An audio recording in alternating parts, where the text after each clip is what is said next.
Liberty चौक गुलबर्ग में इस्तकबालिया camp में मौजूद पाकिस्तान तहरीक इंसाफ लाहौर के नायब सदर हाजी मोहम्मद फयाज ने कहा कि आज लाहौर की आवाम इमरान खान का शानदार इस्तकबाल करेगी। आप देखिए कि हम जिस जगह पे खड़े हैं कि ये लिबर्टी चौक और गुलबर्ग की अहम जगह है। इधर हमेशा जब खान इस्लामाबाद भी बैठ के कॉल देता तो इधर पूरा समुद्र की तरह लोग इकट्ठे हो जाते थे।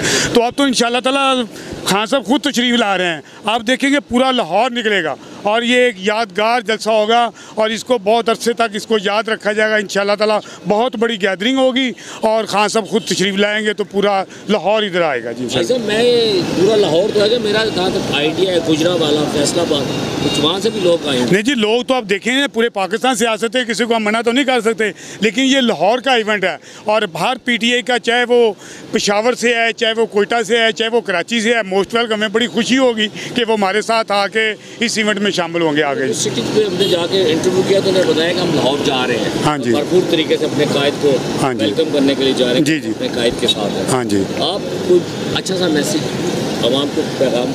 मैसेज ये है जी कि खान अब खड़ा है और इंशाअल्लाह ताला इसने पाकिस्तान की तारीख में वो काम कर दिए जो आज तक किसी ने नहीं किए थे और उसने अपनी जान, अपनी ज़िंदगी, हर चीज़ दाव पे लगा दी है। वो प्राइम मिनिस्टर हाउस से जिस दिन निकला तो उसके हाथ में सिर्फ एक डायरी थी, उसके हाथ में ना ब्रीफ केस थे, ना जहाज़ों में भर के वो नोट अपने पाकिस्तान से बाहर लेके गया था और इंशाअल्लाह ताला वो पाकिस्तान के तकदीर मुश्किल बिल्कुल बदल के रख देगा इंशाअल्लाह ताला। इमरान खान जिंदाबाद, हाजी फयाज जिंदाबाद, हाजी फयाज।